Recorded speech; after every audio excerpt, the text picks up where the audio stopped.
Hello, kamusta tayo? Um, ano nang nasa na kayo sa Bible? Ano nang binabasa niyo? Yung totoo. Yung totoo, nagbabasa ba kayo ng Bible? Yung totoo.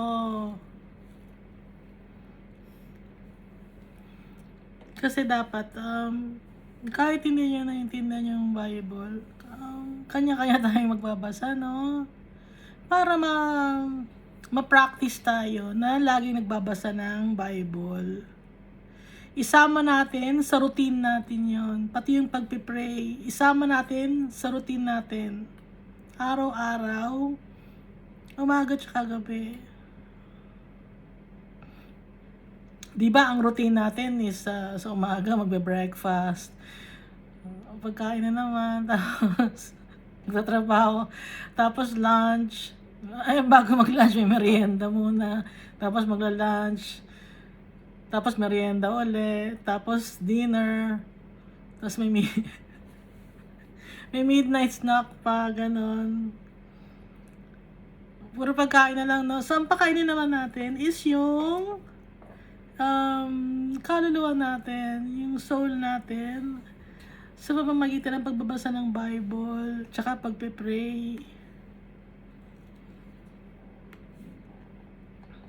Kasi ito yung pagkain ng soul natin para lalo tayo mapalapit kay Almighty Father tsaka kay Jesus Christ.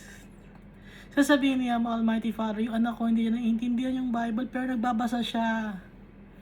So, anong gagawin ni Almighty Father pag na nakikita ni Almighty Father na nagsisikap ka na maintindihan ng Bible? So, ang gagawin ni Almighty Father, bibigyan ka niya ng knowledge para maintindihan mo ang Bible. Ipapadala niya sa iyo ang Holy Spirit para makausap mo siya. Para maintindihan mo kung ano ang sinasabi niya dito sa salita niya.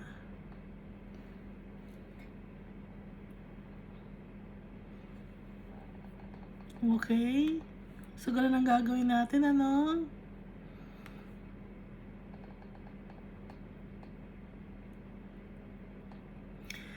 Pero yung dasal na paulit-ulit, alam niyo ba yung mga dasal na paulit-ulit? It's like chanting. Para ka nagcha-chant. Hindi kay Almighty Father yun. Yung nagcha-chant ka. Kasi ang gusto ni Almighty Father, personalized. Yung prayer mo. Kung ano, yung nasa puso mo. Yun ang sasabihin mo kay Almighty Father. Lahat ng heartaches and pains, sasabihin mo sa Kanya, magpapasalamat ka sa Kanya, kay Almighty Father, tsaka kay Jesus Christ, at pupurihin natin siya.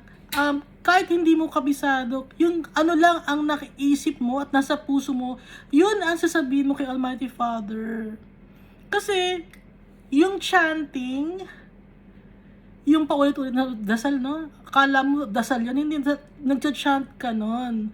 Kung nagcha-chant ka, kanino galing yon kung chanting ang ginagawa mo?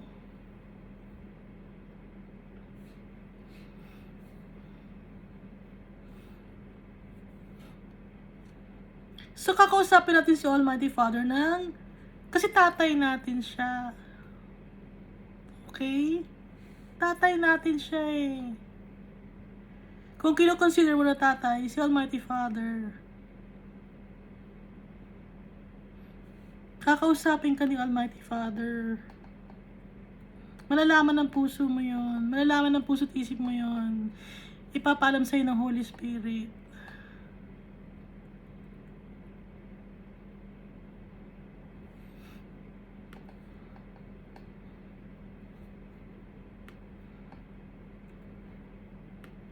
Meron akong alam na chant, no? Yung parang Chinese chant siya.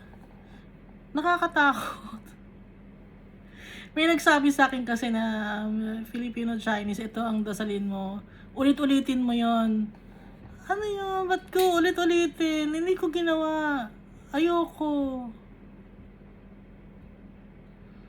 Ayoko. Hindi yung kay Almighty Father. Kaya hindi ko ginawa yon.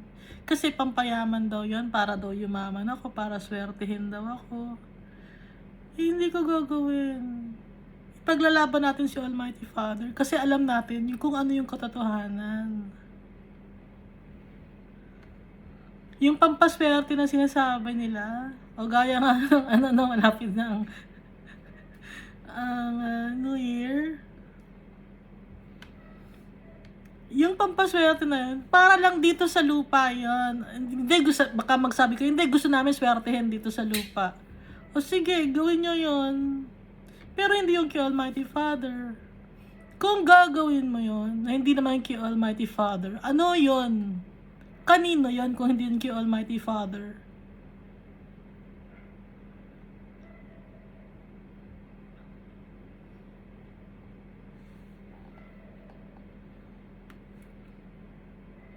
Okay?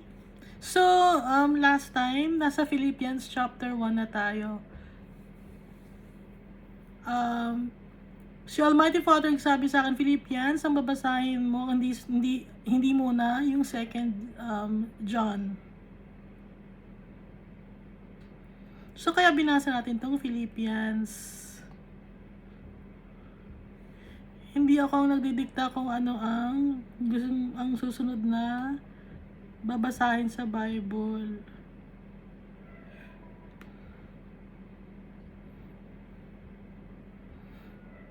Okay? So last time, yung Philippians chapter 1, ang sabi ni Paul dito is, for me, to live is Christ and to die is gain. Kasi alam na ni Paul kung paano siya mamamatay. Alam na niya na papatayin siya. Kasi pinaglalaban niya si Jesus Christ tsaka si Almighty Father. So alam niya. Kaya nga sinasabi niya dito na kung mabuhay siya ay para kay Christ. At kung mamatay man siya, ay mas lalo pa siyang makakapag-profit or makaka-gain.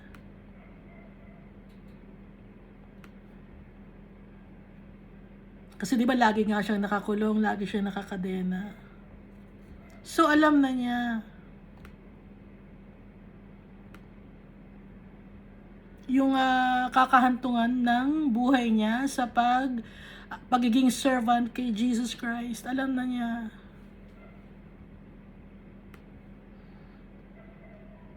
At may faith siya, pinaglalaban niya si Jesus Christ.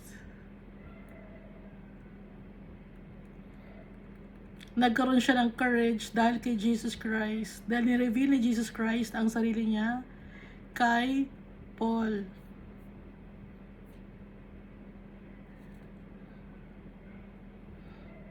Kaya tayo bilang followers of Christ, ipaglaban din natin si Jesus Christ.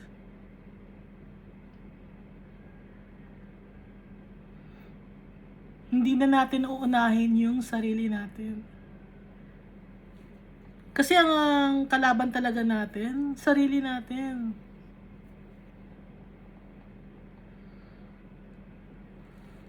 Kasi malakas ang hatak ng mundo na to. So, paano mo ngayon mapagtagumpayan ng mundo na to? Lagi tayong magpe-pray. At saka, kalabanin natin yung sarili natin. Ibibigay natin kay Almighty Father yung buong pagkatao natin. Ganun ang paglilingkod kay Almighty Father. Yung baliwala ka na, hindi ka na ang bida. Baliwala ang feelings mo, baliwala ang kung naiisip mo, kung ano man ang naiisip mo. Dahil ang focus na natin, si Jesus Christ, tsaka si Almighty Father.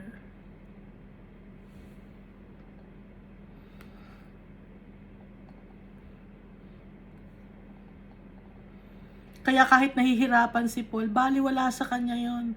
Kahit na umiiyak siya, baliwala sa kanya yung pagod, yung puyat, yung pasakit ng mga tao sa kanya, ng mga soldiers sa kanya, ng mga kings nung time na yon na nagdaghari, kung saan siya nagpupunta, baliwala sa kanya.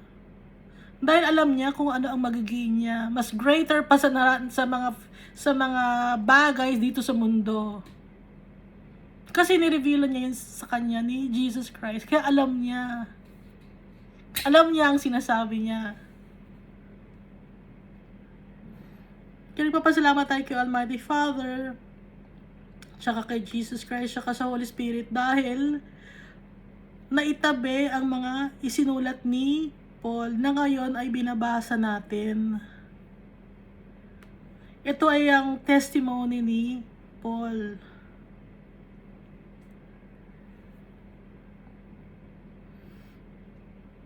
Madami siyang naisulat, no? Na ngayon, yung mga naisulat ni Paul na yon, inspired by the Holy Spirit, ito nga. At ito naman ngayon ang nagpapalakas sa atin sa spiritual life natin. Yung mga naisulat ni Paul, yung mga testimony niya. Kasi kung anong pinagdadaanan ni Paul, ganun na pagdadaanan natin. Ganun din. Nahihirapan din ang mga followers of Christ. Wala man yung makukulong ka. Sa ngayon, wala, no? Pero yung tao, yung mga persecution na nararanasan natin, yung ibang tingin ng tao sa atin, ibang tingin ng blood relative natin sa atin, baliwala na yan kasi nakatingin tayo kay Jesus Christ. Gaya ng ginawa ni Paul. Baliwala sa kanya, yung tingin sa kanya ng tao, basta nakatingin siya kay Jesus Christ, siya kay Almighty Father. Basahan na natin sa Philippians chapter 2 na tayo. Therefore, if you have any encouragement from being united with Christ, if any comfort from His love, if any common sharing in the Spirit, if any tenderness and compassion, then make my joy complete by being like-minded, having the same love, being one in spirit and of one mind. Sabi ni Paul, para maging ma-comfort siya at para maging masaya siya, maging complete ang kanyang kaligayahan at kagalakan, sabi ni Paul, maging isa tayo sa puso, sa pagmamahal, sa spirit at saka sa isipan, sa paglilingkod kay Jesus Christ at kay Almighty Father, sa pakikipag-fellowship sa mga fellow brethren natin. Mag-unified tayong lahat. Mag-unite tayong lahat na mga Christians. So kung may mga alitan sa inyong congregation, ibabaliwala na natin yun, ano? Kung kayo meron kayong alitan sa congregation, ang baliwalain nyo yun, i-dedicate nyo yung kay Almighty Father. Kasi pag may alitan kayo sa congregation, or feeling mo na ano ka, halimbawa, leader ka, no? Isa ka sa mga leader ng congregation, marami kayong leader, tapos ikaw hindi ka napapansin. Huwag kang sumamaan loob. Kasi hindi na ikaw ang bida. Si Jesus Christ na. So kung sumasama ang loob mo, hindi ka napapansin, na-demote ka, bakit ka magtatampo? Wala tayong karapatan magtampo.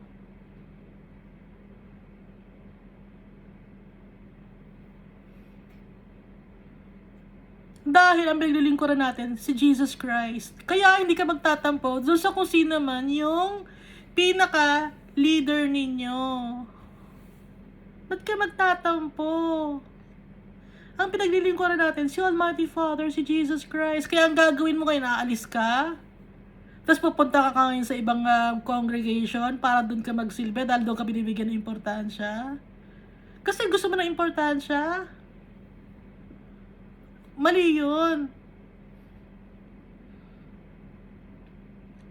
Kasi pag gano'n, hindi mo dinadeny yung sarili mo. Gusto mo magkaroon ng importansya. Gusto mo yung lagi kang pansinin. Gusto mo lagi kang palagayahin o pasayahin ng mga kasama mo sa congregation. Hindi gano'n.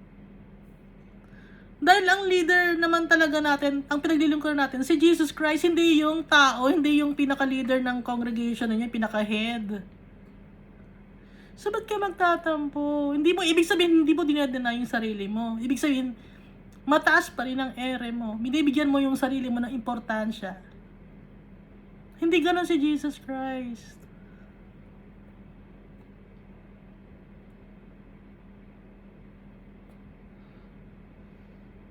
Kaya gagawin mo, lumipat ka. Paano na naman ngayon kung doon sa pagpinaglipatan mo, magkaroon na naman ng issue, tapos hindi ka na naman bigyan ng importansya, lilipat ka na naman? So, baliwala na tayo ngayon. Kaya limutan na natin yung sarili natin, yung feelings natin, yung emotions natin. Niloloko lang tayo ng emotions natin.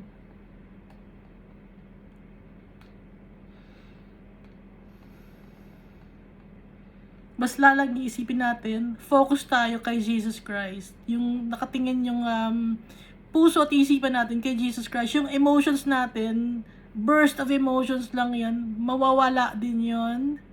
Magiging okay din ang lahat sa tulong ni Jesus Christ, siya ni Almighty Father. Kaya,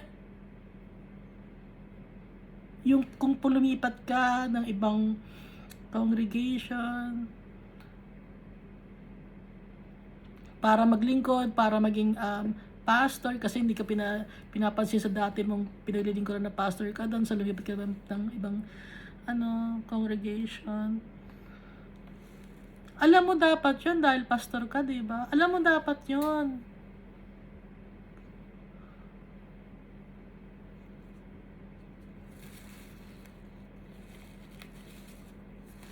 Wala akong pinatutungkalan dito na pastor. May mga nangyayaring ganon. Lumilipat sila. Lumilipat yung mga leader. Kasi, nararamdaman nila, hindi na ako kailangan dito. Parang iba na ang trato sa akin. Paano na yung sinasabi natin, deny yourself, take up your cross, and follow me? Paano na yun?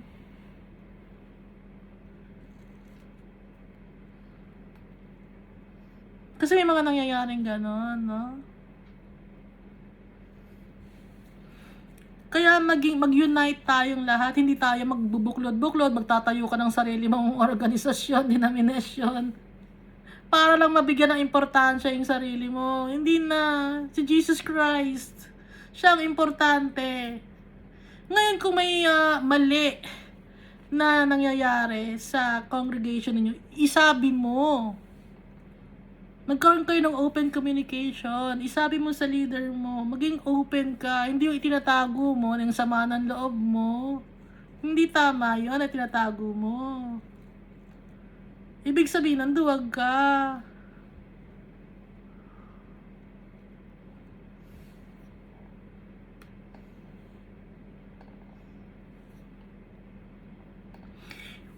Kung takot ka, ibig sabihin wala sa'yo ang katotohanan. Kasi ang katotohanan, kung alam mo ang totoo, ang katotohanan, hindi ka matatakot.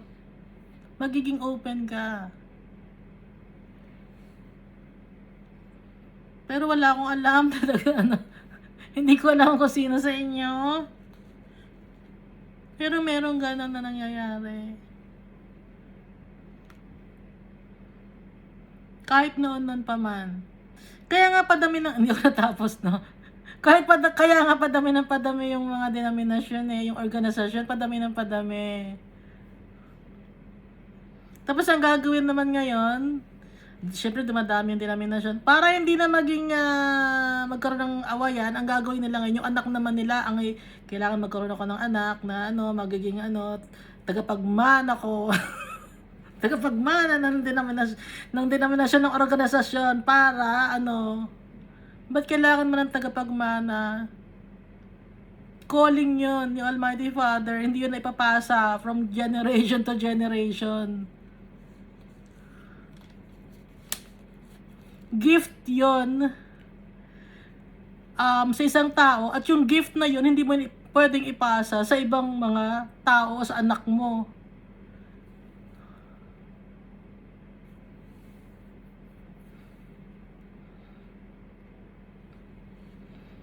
Kaya ay may ipasa sa ibang tao dahil sayang ang alin.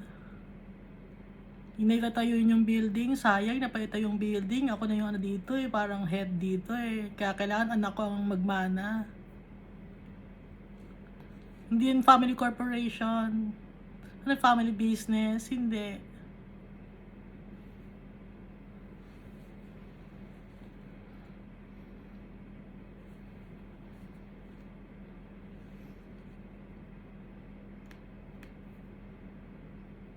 Ayoko nga mapunta ako sa usapan na gano'n, pero doon ako napupunta.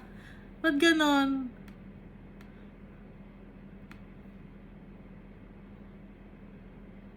Pinapasabi ni Almighty Father yon.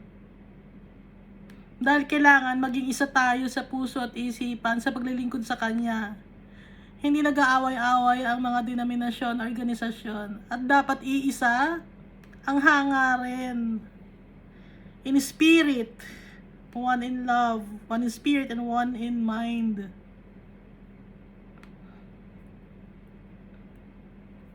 Tuloy natin Do nothing out of selfish ambition or vain conceit. Rather, in humility, value others above yourselves. Huwag tayo maging mayabang.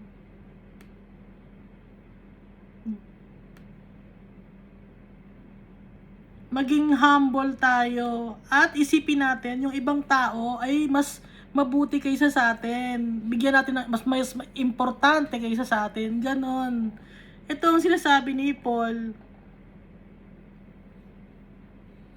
Maging mapagkumbaba tayo, tanggalin natin yung pride natin. Dahil kay Almighty Father, pantay-pantay ang tingin niya sa atin. Kung yung leader mo man, iba ang tingin sa'yo, no? Huwag kong pansinin yun. Ang isipin natin, yung si Almighty Father. Pantay-pantay ang lahat ng tingin niya sa atin.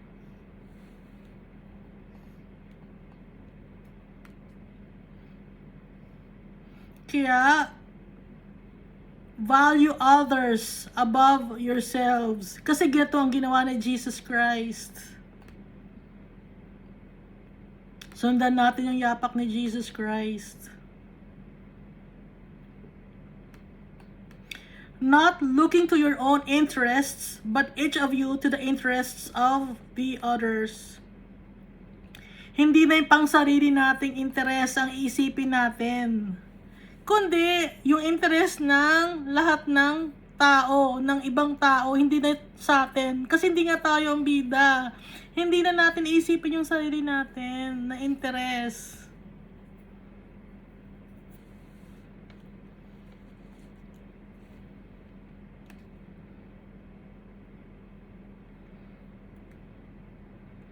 I-deny natin ang sarili natin. Kahit gaano pa tayo, kahit gaano pa kayo kayaman, kasi hindi ako, mayaman. Kahit gaano pa ang pinag-aralan ninyo, ganon. I-deny mo yung sarili mo, magiging humble. Sasabihin nyo, ay hindi, nakapag-aral ako, mataas ang napag-aralan ko, doctorate na ako Nag-doctorate na ako ng, kung ano man ang dinoktor ninyo. Naging doktor na ako, mataas na ang pinag-aralan ko.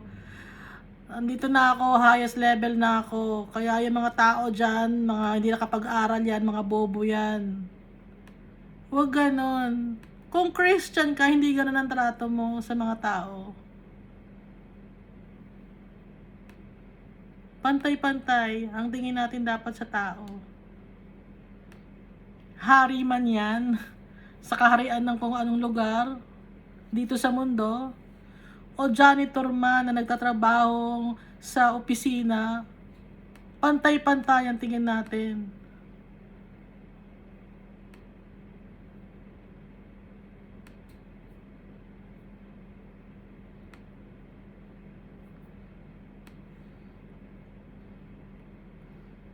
Ituloy natin In your relationships with one another, have the same mindset as Christ Jesus. So yung kung paano natin tratuhin yung ibang tao, dapat yung isip natin parang si Jesus Christ.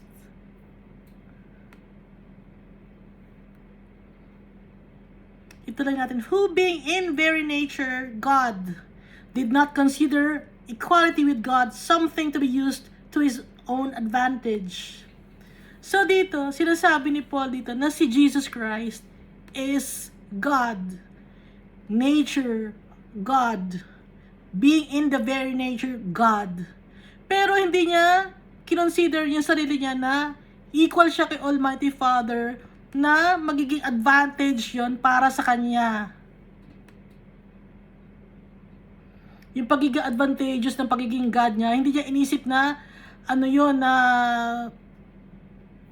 Nakakalamang siya, si Jesus Christ, kahit na Diyos siya. So dito, sinasabi dito, si Jesus Christ, hindi siya prophet. Diyos siya. Kaya yung may mga nagsasabi na prophet si Jesus Christ, hindi siya prophet. Diyos siya.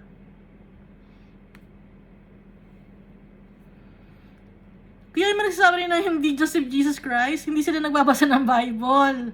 Ha? Ang ginagawa lang nila is kung ano yung sinasabi lang ng leader nila, yun ang iniisip nila, yun ang tinuturo sa kanila. Hindi sila nagbabasa ng Bible, ang binabasa lang nila leaflet na gawa ng leader nila.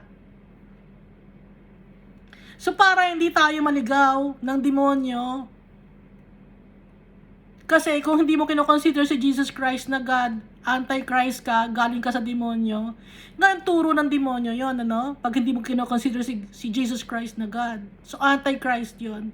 Kaya para hindi ka mapasali sa mga Antichrist, sa turo ng demonyo, magbasa tayo ng Bible.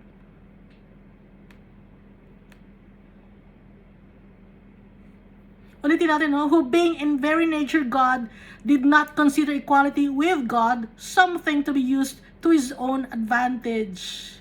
Hindi niya ginamit yung kanyang pagka-Diyos kahit na yung nature niya, Diyos siya. Kahit na equal siya kay Almighty Father, hindi niya pinagyayabang yon. Hindi niya inisip na equal siya kay Almighty Father na dapat na balakasan. Ganon si Jesus Christ. Mapagkumbaba siya.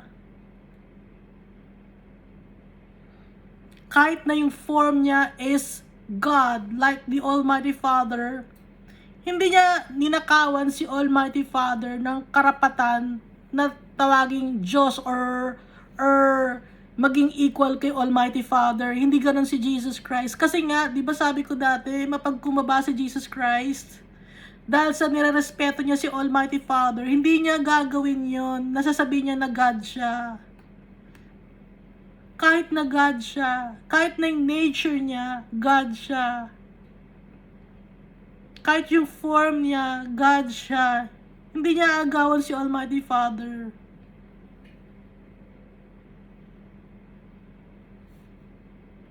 Kaya mahal na mahal ni Almighty Father si Jesus Christ.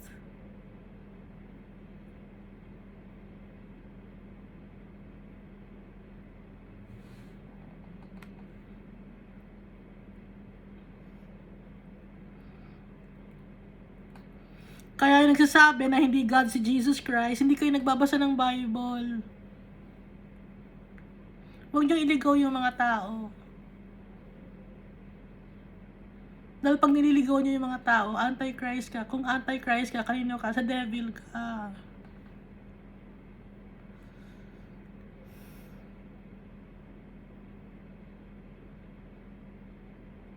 Kaya huwag mo sasabihin Christian ka. Kung sinasabi mo na si Christ ay hindi God. Kasi may narinig ako hindi niya kinoconsider na si Christ is God. Pero Christian daw siya. So, hindi siya nagbabasa ng Bible. Inuulit ko, ang binabasa lang niya yung mga leaflets na galing na turo ng mga leader niya, ng mga sinauna.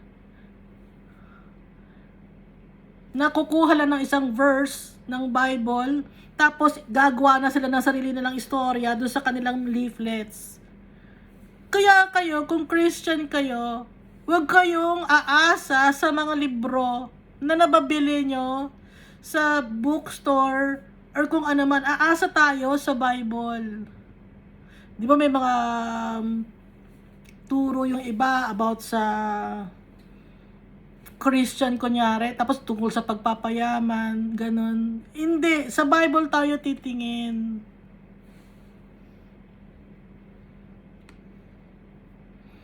Alam ko may mga binibentang ganun. Nakita ko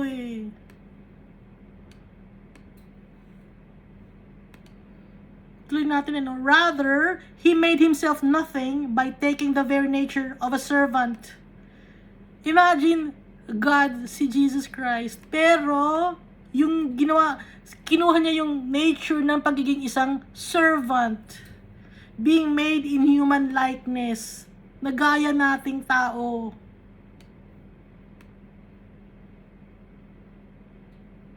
Ito ang ginawa ni Jesus Christ.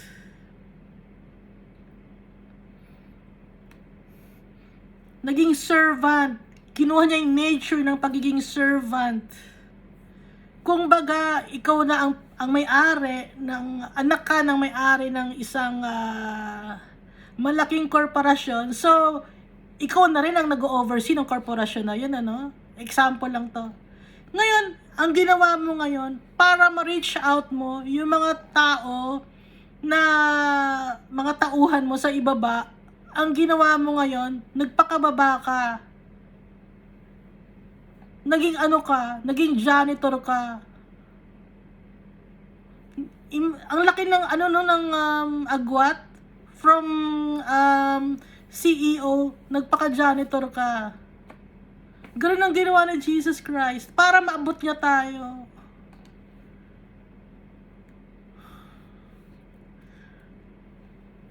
Para maabot niya ang mga mahihirap, ang mga makakasalanan. Gito ang ginawa ni Jesus Christ, yung sakripisyo niya. Siya lang ang nakagawa nito. Wala nang iba.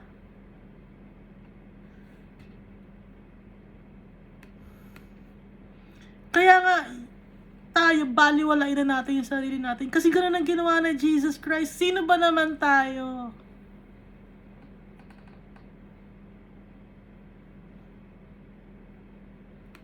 Kaya sa mga lugar, wag niyong asahan na bigyan kayo ng andito na ang bisita nating bisita nating pandangal, andito na. Wag niyo nang isipin na ganon. Maging mapagkumaba tayo. Gaya ni Jesus Christ, yung Diyos natin.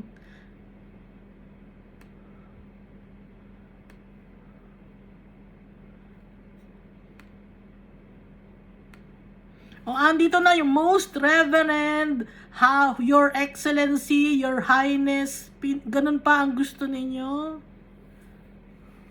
Tapos ang dami niyong gustong ilagay na nakadikit sa pangalan niyo ng mga letters. Baliwala yun. Kay Jesus Christ, saka kay Almighty Father. Hindi importante yun.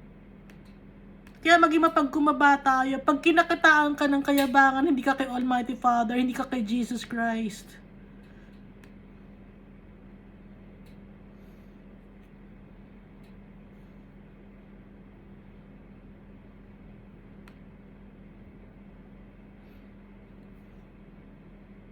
And being found in appearance as a man, he humbled himself by becoming obedient to death, even death on a cross.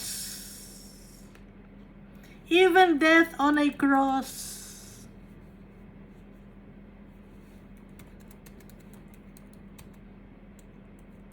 Pag sinabing death on a cross, kahihiyan yun. Okay? Pag ipinako ka nung Old Testament tsaka sa New Testament, pag ipinako ka, kahihiyan yun. Malaking ibig sabihin, malaking krimen ang ginawa mo na kaya ka pinarusahan ng ganon.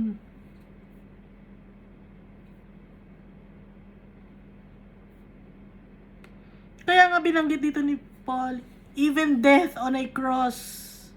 Kasi malaking issue yon pag namatay ka sa cross. Yung mga kriminal, imbis na silya elektrika nung time na yon, wala pang silya elektrika nung time na yon, death on a cross. Imbis na lethal injection, death on a cross. Mas humane pa yung lethal injection kasi patutulogin ka pa, nakahiga ka lang, patutulogin ka, i-stop yung tibok ng pagtulog ka na, i-stop na yung mga organs mo, tapos yung pati yung tibok ng puso mo papahintuin. Humane pa yon kaysa sa death on a cross. Ay, yung silya elektrika,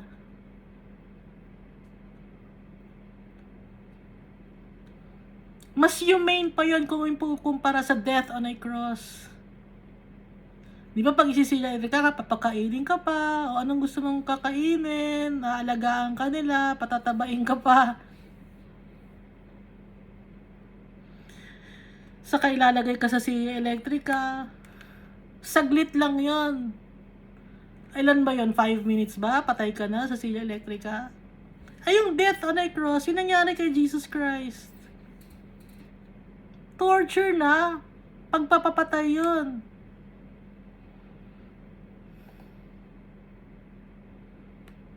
Kahit walang ginawa si Jesus Christ.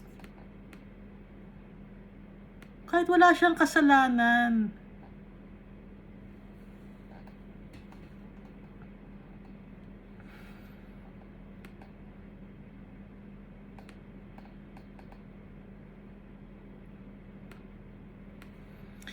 Sa silla electrica, titingnan ka pa ng mga kamag-anak mo, di ba babantayan ka pa ng kamag-anak mo, pati sa lethal injection, may mga umiyak. Dito sa death on a cross, iniwan siya ng mga tao. Ng mga followers niya, iniwan siya.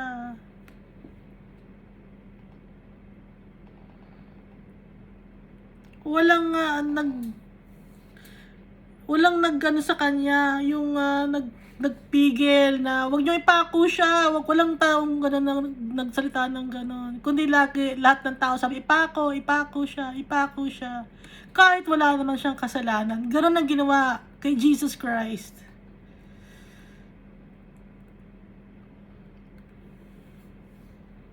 Para i-save tayo sa kasalanan natin.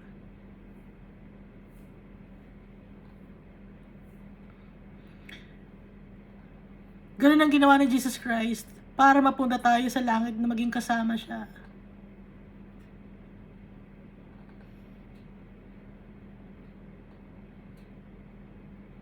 Para lang makasama tayo sa langit. Ganun ang ginawa ni Jesus Christ. Naiintindihan ba ninyo? Yung sakripisyo niya, yung pagiging Diyos niya, hinubad niya yung kanyang pagiging Diyos. At naging tao siya, nagaya natin.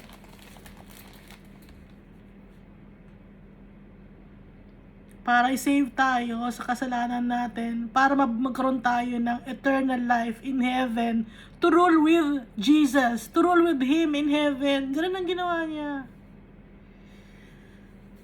Hindi ko alam kung paano ko uulit-ulitin sa inyo para maramdaman niyo yung sakit na nangyari kay Jesus Christ.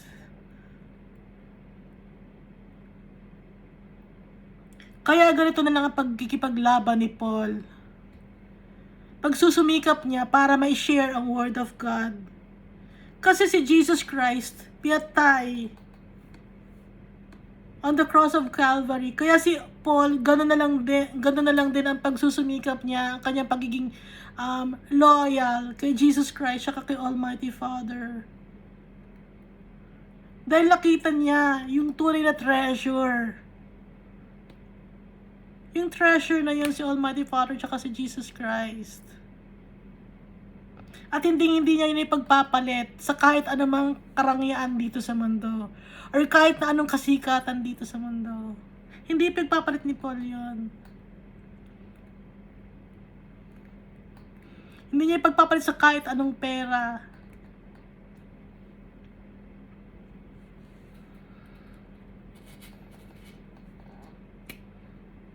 Kaya ba natin yung ginawa ni Paul? Yung ginawa ni Jesus Christ.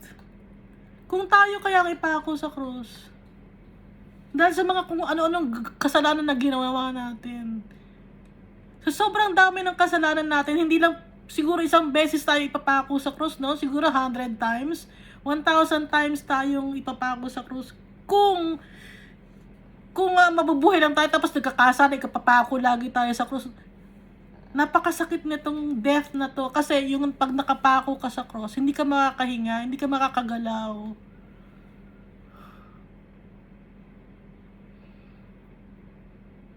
Tapos binugbog pa siya, di ba? Meron pa siyang crown of thorns. Tapos tinusok pa siya sa tagiliran ng Roman soldier.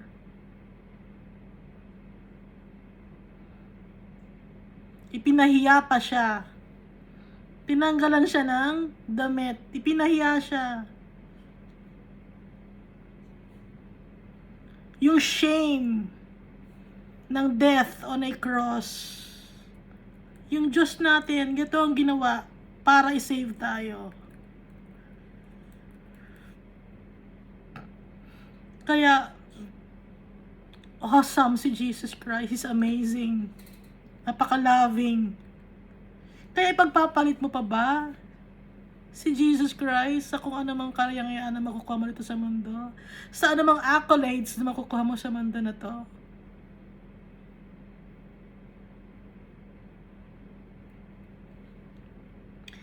Kaya i-deny din natin ang sarili natin, gaya ng ginawa ni Jesus Christ.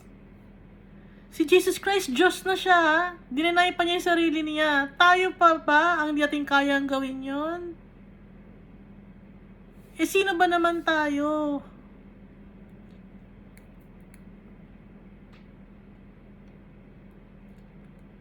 Flames of fire lang nga tayo eh. Mas mababa pa tayo sa angel ang ginawa.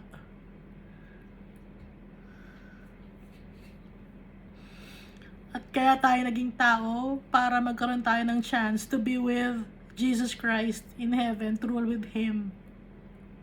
Dahil isa tayo sa mga pwedeng maging tagapagmana. Pag follower ka ni Christ, sinusunod mo lahat ang sinasabi ni Christ dito sa Bible. Magiging tagapagmana ka ni Almighty Father. Ano ba ang mga hindi pwedeng gawin para maging tagapagmana? Mahirap ba? Ha? So, yung mga kasalanan ang iwasan natin, babalik na naman tayo sa mga kasalanan na dapat nating iwasan para i-deny natin ang sarili natin.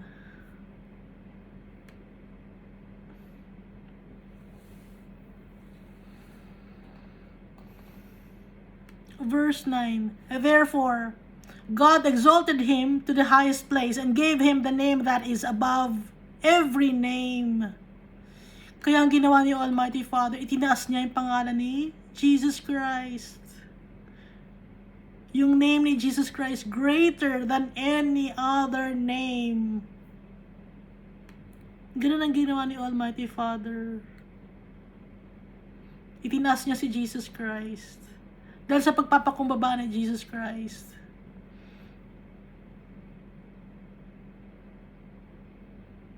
Kaya tayo, ganun din, kung magiging mapagkumbaba tayo, matutuwa sa atin si Almighty Father. Itataas din niya tayo, iingatan din niya tayo, alagaan din niya tayo. Kung susundin natin si Almighty Father, pagpapakumbaba.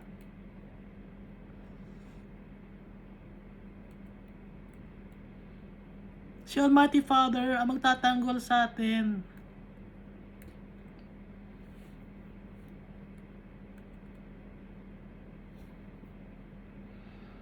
Tuloy natin, that at the name of Jesus, every knee should bow in heaven and on earth and under the earth. Ginawa ni Almighty Father yun, ay tinas niya ang pangalan ni Jesus Christ para lahat ng nasa heaven, lahat ng nasa earth, at lahat ng nasa ilalim ng earth, sambahin si Jesus Christ. Every knee should bow. Ganon. Every knee. Ano ba yung every knee? Lahat ng tao, lahat ng nasa heaven, kahit yung mga angels, on earth, yung mga tao, and under the earth. Sino ba yung mga nasa under the earth? Yung mga bad spirits, yung mga kahit sila, alam nyo, ganun ang ginagawa nila. Dahil takot sila sa pangalan ni Jesus Christ. Yung mga devil, takot sila sa pangalan ni Jesus Christ. Kaya nga, di ba pag nag-share ng Word of God, tapos sinishare natin ang name ni Jesus Christ sa mga tao, nagagalit ang mga tao. Bakit mo sinishare yan si Jesus? Naiirita yung demon sa loob ng katawan nila, sa spirit nila, naiirita. Dahil natatakot ang demons. Ganon ka-powerful ang name ni Jesus Christ.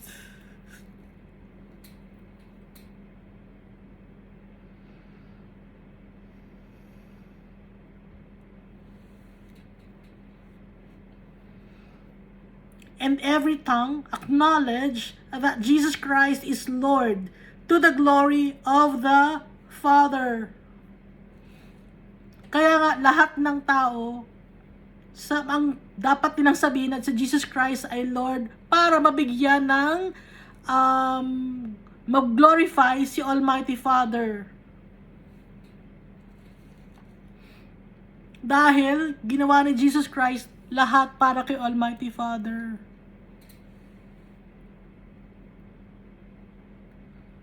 Para mapurihan si Almighty Father. Ganun ang ginawa ni Jesus Christ. Kaya nga lahat tayo, dapat nating purihin si Jesus Christ. Pasalamatan natin siya, sambahin natin si Jesus Christ. Wala nang iba. Siya lang ang only Savior, Mediator, Redeemer natin para mapalapit tayo kay Almighty Father.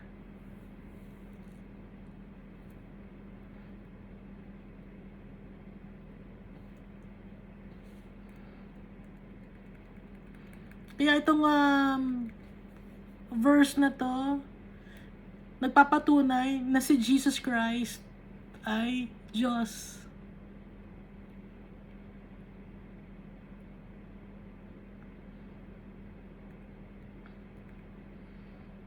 Ituloy natin verse 12.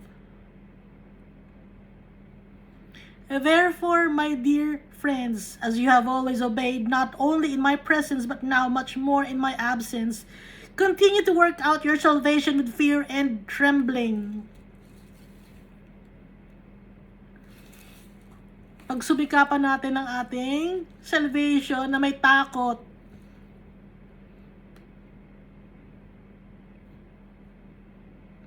Na laging sumunod sa utos ni Almighty Father tsaka ni Jesus Christ. Maging masunurin sa mga sinasabi nila.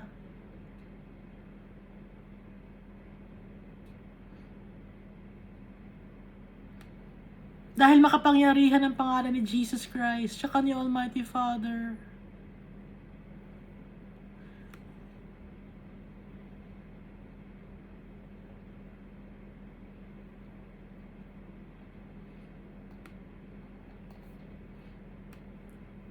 Naintindihan nyo ba yan?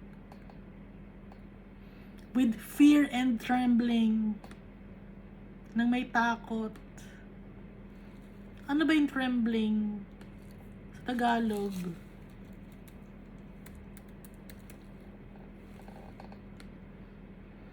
Nanginginig sa takot.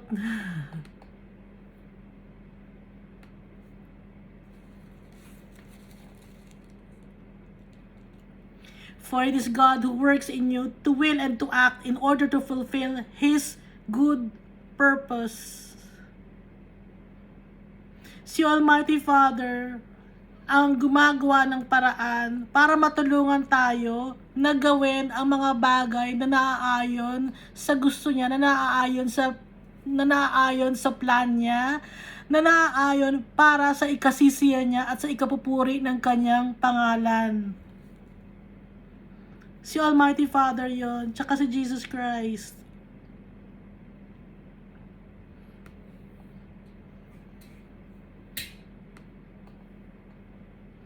Ulitin ko na, for it is God who works in you to will and to act in order to fulfill His good purpose.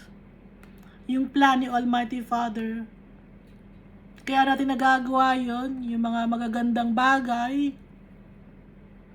Kaya tayo nakakapagsabi ng magagandang bagay nang naaayon kay Almighty Father tsaka kay Jesus Christ dahil tinutulungan tayo ni Almighty Father para magawa natin yung gusto niya, para mapasaya natin siya.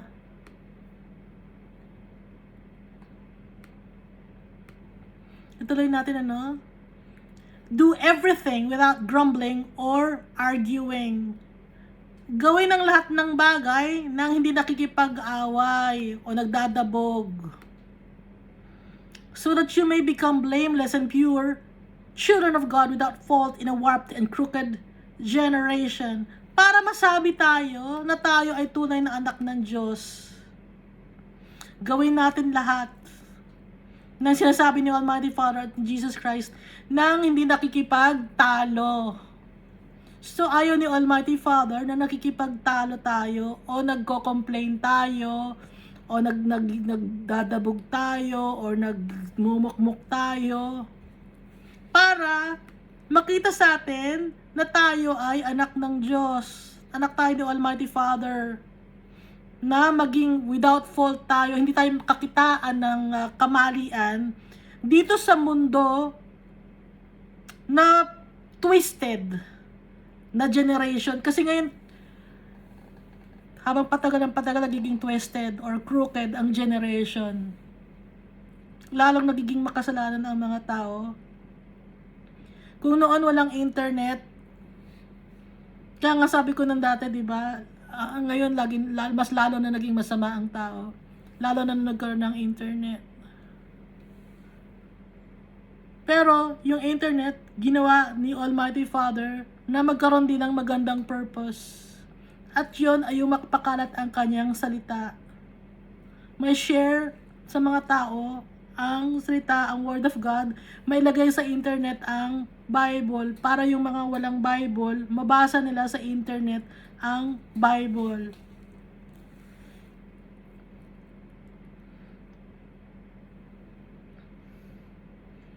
Sa mundo kasi natin ngayon, maraming mga salbahe.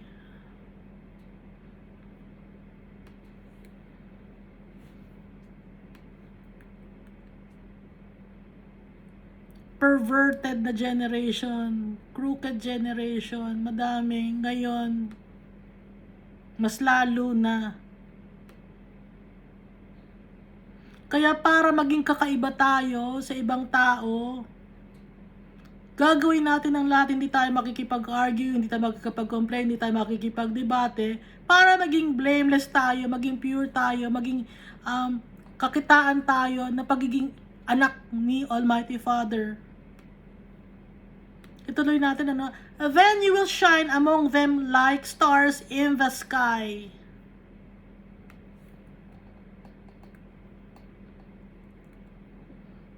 Dito sa King James Version, ang sabi dito, among whom ye shine as lights in the world. Para maging ilaw tayo ng mundo na to. Ang mga followers ni Christ, ang mga anak ng Diyos, para maging ilaw tayo ng mundo na to. Kakitaan tayo na tayo ay anak ng Diyos.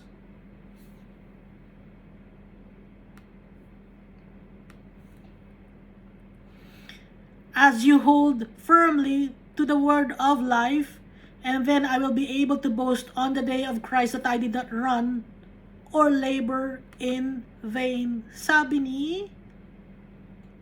Paul. Sinasabi ni Paul dito na yung pagtuturo ng Word of God or yung Word of Life, i-share natin sa mga tao para may pagmalaki ko sa oras na ni Jesus Christ na yung ginawa niya na na suffering ay hindi na baliwala. Yung kanyang trabaho hindi na baliwala yun. Pagdating ni Christ, magiging masaya si Paul kasi yung trabaho niya hindi napunta sa wala.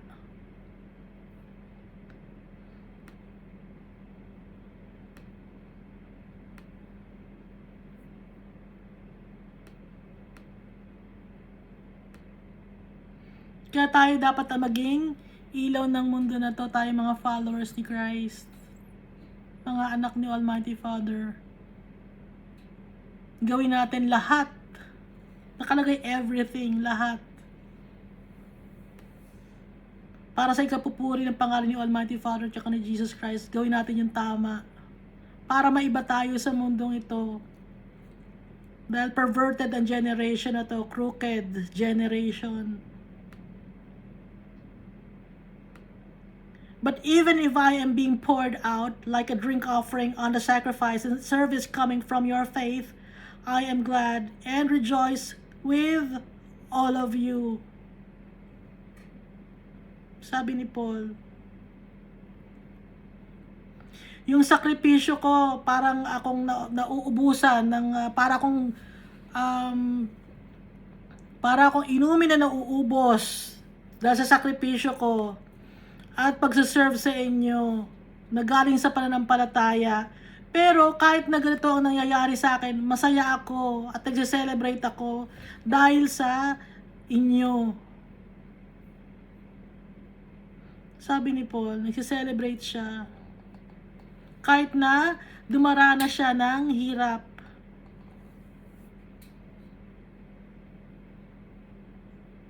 Dahil natuturuan niya tayo.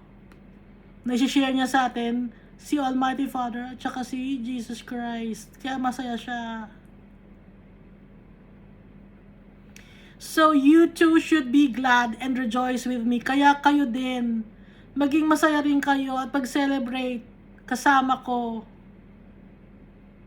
Sabi ni Paul.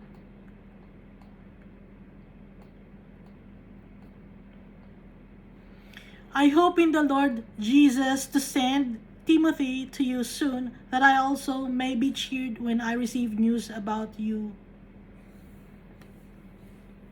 So dito, sinasabi ni Paul na si Timothy, di ba kasama niya si Timothy sa Philippians chapter 1, nakalagay doon Paul and Timothy. So, magkasama sila. Gusto niya ipadala si Timothy sa mga taga Philippians para mapasaya rin yung mga taga Philippians. At gusto niya makibalita, sabi ni Paul. Kaya gusto niya ipadala si Timothy doon sa Philippi. I have no one else like him who will show genuine concern for your welfare. So, trusted ni Paul si Timothy. Kasi sabi niya, wala akong kagaya niya na nagpapakita ng tunay na concern para sa inyo. Concern din si Timothy para sa mga taga Philippi, sorry. For everyone looks out for their own interests, not those of Jesus Christ. Kasi may mga nami-meet si Paul na selfish, na ang iniisip lang nila yung sarili nila. Pero sinasabi niya si Timothy, may concern siya sa mga kanyang fellow Christians. Kasi yung iba, walang concern. Kasi selfish. Binabanggit dito ni Paul. But you know that Timothy has proved himself because as a son with his father, he has served with me in the work of the gospel. So, sabi dito ni Paul, para na niyang anak si Timothy. Tinatrato na niyang anak si Timothy dahil sa share ng Word of God, kasama niya, parang assistant niya si Timothy. So, napagkakatiwalaan niya si Timothy. I hope, therefore, to send him as soon as I see how things go with me. Kung ano man ang mangyayari sa akin, titinan ko muna para may padala ko sa inyo si Timothy. And I am confident in the Lord that I myself will come soon. So, sabi dito ni Paul, confident siya na makakalabas siya ng kulungan para makapunta rin siya ng Philippi. Para makita niya yung mga brethren doon. Napaka hands-on ni Paul, no? Sa mga share niya ng Word of God. Napaka-dedicated ni Paul sa kanyang trabaho na ibinigay sa kanya ni Jesus Christ. Dedicated siya, loyal siya dahil kay Jesus Christ. But I think it is necessary to send back to you Epaphroditus, my brother, co-worker, and fellow soldier, who is also your messenger, whom you sent to take care of my needs. So, may kasama rin siya si Epaphroditus, pero gusto niya sanang pabalikin si Epaphroditus sa kanila. Kasi si Epaphroditus, pinapunta ng mga Philippians kay Paul para asikasuhin si Paul. Pero sabi ni Paul, gusto niya pabalikin si Epaphroditus. For he longs for all of you and is distressed because you heard he was ill. Kasi nagkasakit si Epaphroditus. Gusto niya rin makauwi sa Philippi para makita niya yung fellow brethren doon. Kasi nagkasakit nga siya, si Epaphroditus. Indeed, he was ill and almost died, but God had mercy on him, and not on him only, but also on me, to spare me sorrow upon sorrow. Totoo na nagkasakit siya, sabi ni Paul dito. Muntik na siyang mamatay.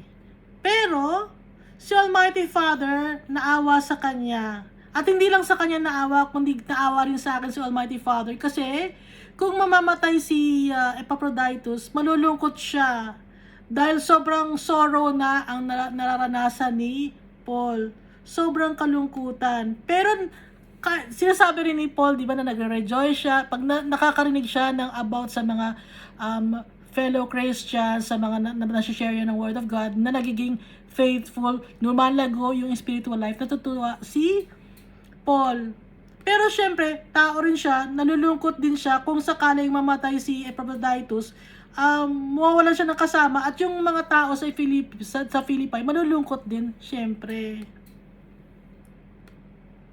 Pero alam naman natin na kahit na mamatay si Epaphroditus, kung faithful siya kay Almighty Father, sa heaven siya mapupunta. Pero syempre, iba pa rin yung kasama nila si Epaphroditus para makatulong sa ministry.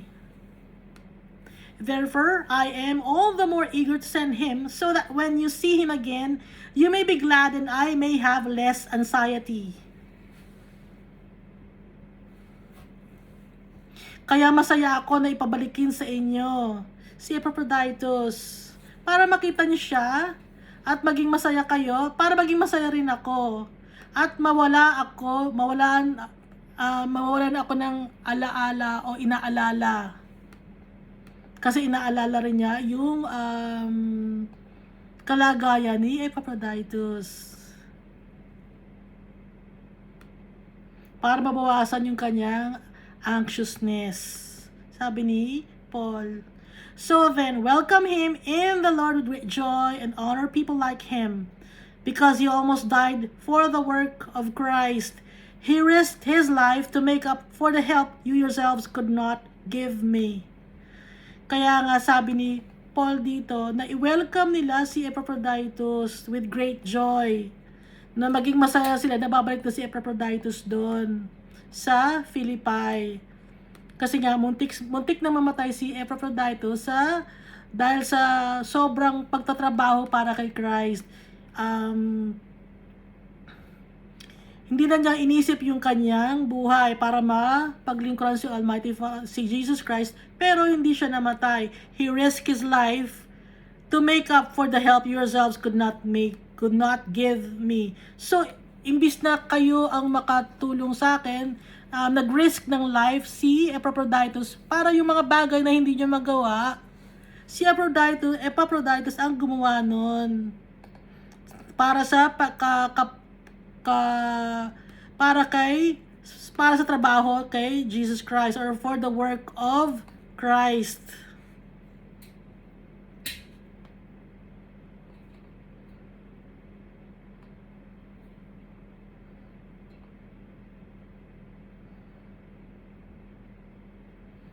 So kahit na makikita natin dito, talagang nagpapakahirap yung mga followers of Christ, si Paul, si Timothy, si Epaphroditus. Kahit na buhay nila ang kapalit, itinutuloy nila ang paglilingkod kay Almighty Father, tsaka kay Jesus Christ. Binaliwala nila ang sarili nila, dininay nila ang sarili nila para kay Almighty Father, tsaka kay Jesus Christ. At kaya dito, makikita natin buhay pa sila dito. Kasi ibig sabihin, may mission pa sila na dapat gawin. Kaya si Epaphroditus, hindi pa kinuha ni Almighty Father, may mission pa siya na gagawin. Kaya tayo ngayon, nag-share tayo ng Word of God dito, nagbabasa tayo ng Bible dito, nandyan pa rin kayo. Kasi may mission pa rin tayo, nandito pa rin tayo sa mundo na to, na may dapat pa tayong gawin. Kayo rin, may dapat pa rin kayong gawin. Ang gagawin natin is maging ilaw ng mundo na to. Gaya ng sinabi ni Paul. Sinabi niya to dahil guided siya by the Holy Spirit. Itong mga sulat niya. Kaya lagi tayong magpe-pray. At kahit hindi ka naman magsalita about kay Jesus Christ, makikita sa buhay mo kung bakit ay ganun nang nangyari sa kanya. Ano nangyari? Ba't naiba siya? So kahit hindi ka magsalita, makikita sa actions mo, sa mga words mo. Kasi may iba ka pag na kay Christ ka na. Hindi ka na gaya ng dati. Magtataka mga tao, ba't naiba siya? So, yung ikaw mismo ang magiging living testimony sa mga tao kahit hindi ka magsalita. Kung tunay na follower tayo ni Jesus Christ tsaka ni Almighty Father. Patuloy tayong mag-pray, no? Tsaka magbasa ng Bible. At lagi nating pagtiwalaan si Almighty Father tsaka si Jesus Christ. Hingin natin ang guidance ng Holy Spirit. Bigyan tayo ng kalakasan sa araw-araw. So, araw-araw tayo magpe-pray, no? Hindi lang tuwing Monday, hindi lang tuwing Wednesday, hindi lang tuwing Friday. Araw-araw yon. Tapos, sa morning, pagkagising natin, thank you, Lord. Buhay pa ako. Ibig sabihin, may gusto mo pang, may gusto ka pang ipagawa sa akin. Bago matulog, thank you, Lord, sa araw na ibinigay mo sa akin, sa mga blessings, sa mga pagkain. Pagkain na hindi mawawala yun kasi nga ang tao, ganoon talaga ang mga tao. Alam naman ni Almighty Father yun. Kaya yung blessing siya sa atin, araw-araw na re-replenish. Thank you and God loves us all so much.